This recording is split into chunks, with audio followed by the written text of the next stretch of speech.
All right, guys, so I'm back with another video. If you've been following on Instagram, recently, I've been posting on my stories and stuff that I recently acquired a second amp. And so, I mean, you probably know, if you follow me pretty extensively, that you know that I have been using Tonexes since about February this year as my amps, and I was HX Stomp before that, but I've been using the Tonex ones exclusively most of this year.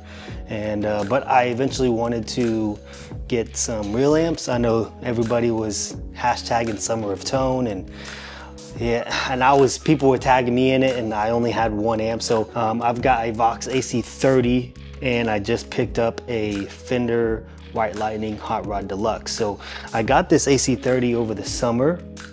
I got it in a trade with a bunch of stuff, and I ended up selling all the stuff, and I kept the AC30, ended up making some money. So the AC30 ended up being free. So that was nice, but I didn't have the funds to buy another amp.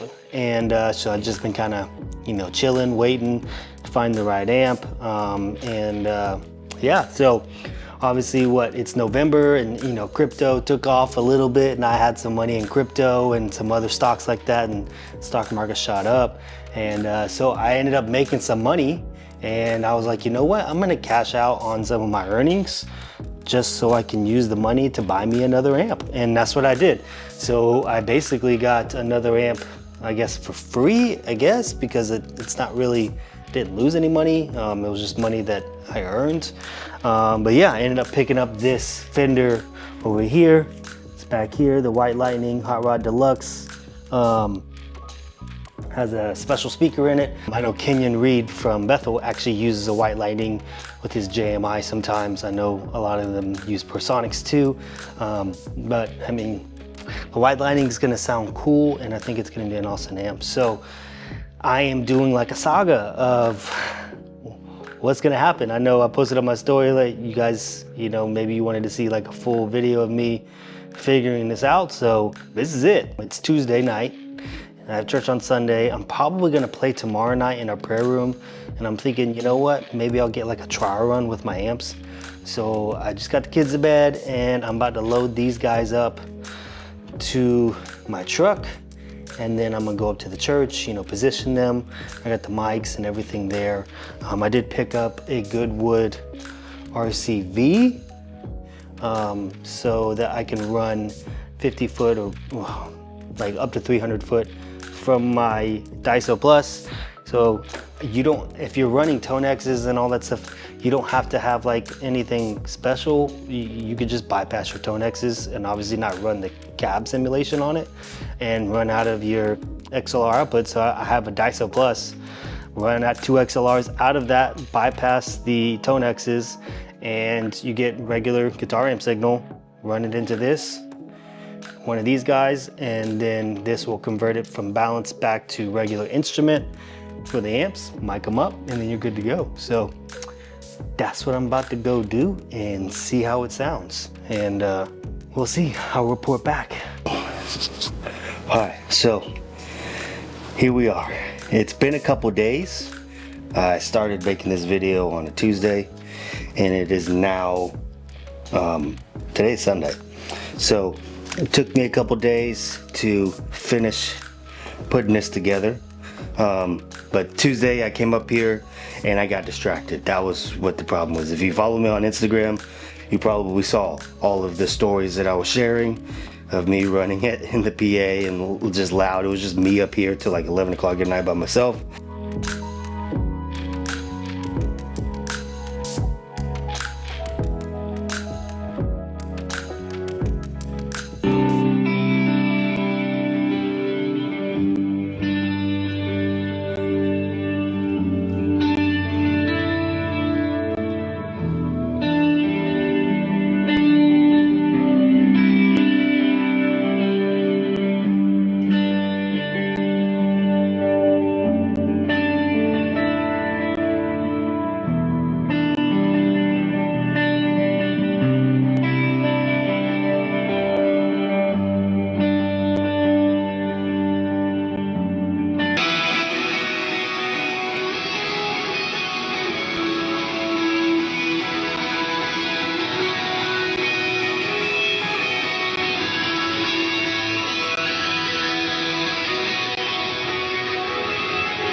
I ran a service the following day on Wednesday night, and I ran with the amps, and it was glorious. So much different. Like, there's subtle differences between a tube amp and a, the tonexes, but I feel like the subtle differences add up to like, that to actually compound almost to make like a big difference. Just how they feel when you're playing and the response, and just how they sound, even in the ear. So, I mean, I got this room back here that I'll show you. Here they are. I've got the Vox AC30. I've got the Fender Hot Rod Deluxe White Lightning. This is just a random room, okay? So this is just a back room. Like, if you come out here, like, you got people right here. But this door is pretty thick, so I'm not too worried about it. This door always stays shut anyways, and it's just like a back closet. We've got our amps and stuff back here. This door right here goes to our drums, so the drummer's in here doing his thing. And this is just the back room. I've definitely got to keep this door closed because it is so loud when that door's open. So because if that door's open, I mean, the stage is right here, so I'm coming out right here to play. I mean, we never use that room anyways. We use that side. That's the green room on that side, so we all meet over there, walk out over here. So it's no big deal. It's just I may need to get some ISO boxes built eventually, because this room is loud. But this is it. I had two 57s on it, but apparently the 57 that I had is dead. I couldn't get it to work because we had two 57s laying around at the church. Yeah, and I have a unicorn. I have a dead 57. So, but I have the 57 there, and then we had an extra beta 57, which is a little warmer, so it actually works out because I can warm up the box just a little bit. So I got a beta 57 on there, regular 57 on there, and that's it. All right, you're about to see how loud this thing is.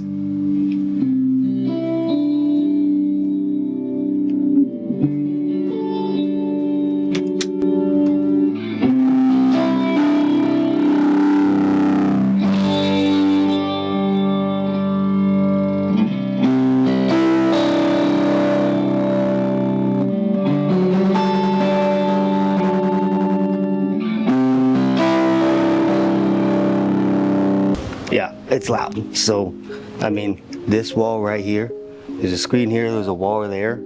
That is like literally the amps are like right there on the other side of that wall.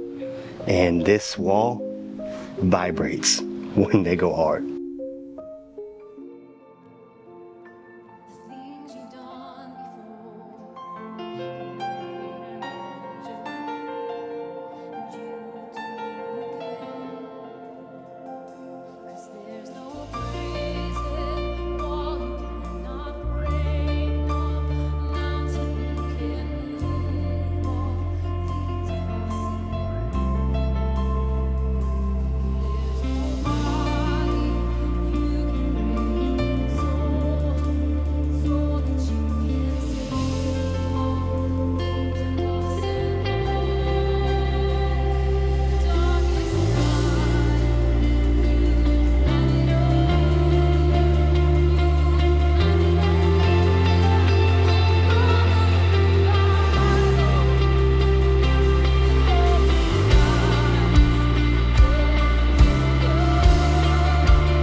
Well, the first Sunday is in the books, and I think it went really well. But there was one thing that happened that was kind of funny. So second service, we run cameras, and we have one mobile camera that kind of floats around.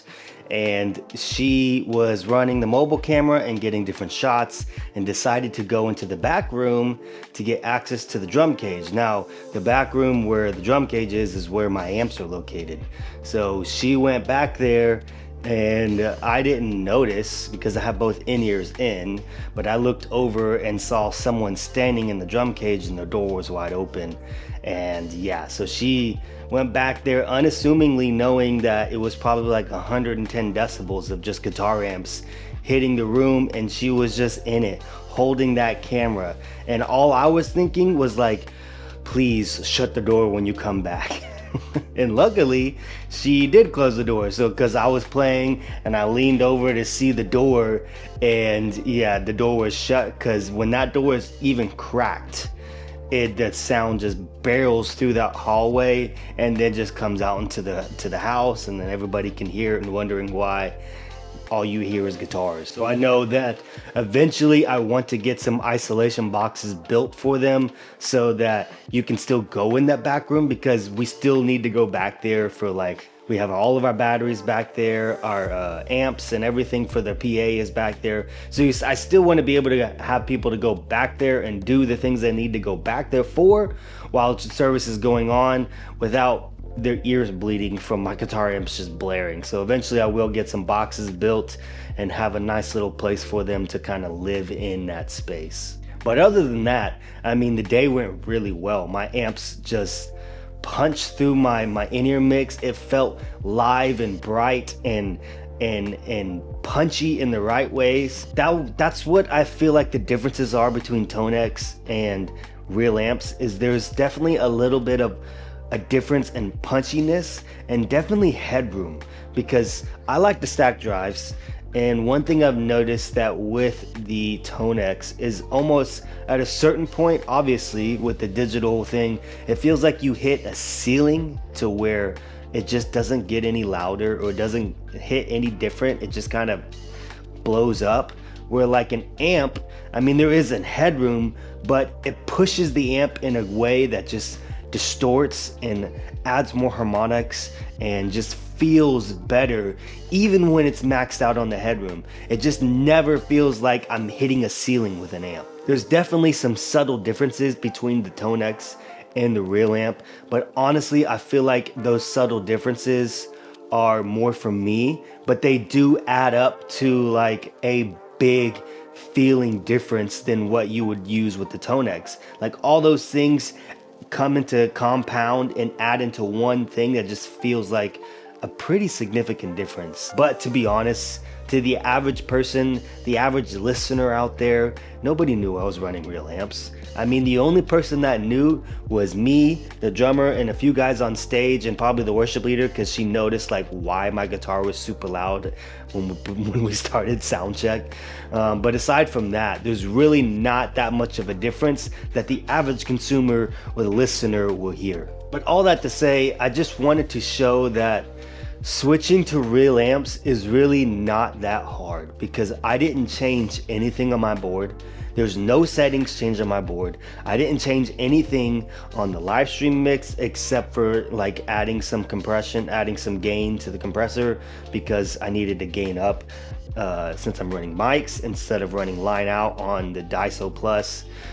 So aside from that, there really is no difference. I'm not changing. I didn't change any drives, any settings. I just plugged in my guitar into some amps and I played. And I really wanted to show that it's really not that hard to run real amps again. Both of those amps are sub 800 bucks. Like the Fender White Lightning is a $850 dollar Hot Rod Deluxe amp. and the Vox AC30 is an AC30 C2. You can buy those both used on Marketplace anywhere from like $500 to $600 to $800 at the most. And really that's not a lot of money when it comes to amps. And you know, people spend $2,000, $3,000 on matchless amps and they sound good, they sound great, but you don't need those things to be able to sound really good and feel good while you're playing live. The question is, will I stick to the real amps? The answer is yes. I really love how they felt and how they played and how it sounded with the band and the mix. They just cut a little bit differently. There wasn't a lot of low end buildup like I get with my tonex sometimes. And I just really enjoyed it. So for me, yes, I'm gonna stick to the rail amps any chance I get. I haven't played a rail amp live in about 6 years. Ever since the HX Stomp came out, I switched to the HX Stomp and have been using it since then, because back then I was at a smaller church and we didn't have amp rooms or anything, any place to kind of keep them, so it made sense. But now I'm at a church where I can run real amps and it's not too bad of a nuisance to everybody. For me, I'm gonna continue the real amps anywhere I can go. Now, I still am gonna keep my tonexes, you know, because I will play places that I can't take my amps anywhere. And for the most part, those amps are gonna live at the church. I'm not gonna be, you know, dollying them everywhere I go. So I'm still gonna have my tonexes. At home, I still use my tonexes because I don't have anywhere to mic up amps in my house with all my kids and my wife and everything going on in the house. So tonexes are still great solutions and I'm still gonna use them, and I still love my tonexes, but at the church, I'm just gonna be running my real amps for a while. Maybe I'll pick up some other amps and, you know, do some different things. But I wanted to show you guys that if you've got some amps sitting at home, or you've got some money set aside that maybe one day you want to pick up some cheap amps and give it a try, honestly, it's really not that hard. As long as you have this space to be able to mic them and be able to have them out of the way and not on stage so you can crank them, it's really not that hard to do, and it sounds really good. Well, that's it for today's video. I really hope you enjoyed it. I hope you enjoy watching me figure this thing out and try this little experiment that I got to do, and that I'm going to continue to do and keep figuring things out. If you've liked anything or you have any questions, go ahead and hit the like button, comment down below any of your questions, or if you want to, like, you know, talk to me personally, DM me on Instagram, hit me up, anything you got, and I will happily reply back. So that is it for today. I hope you guys have a good one, and I'll see you in the next video.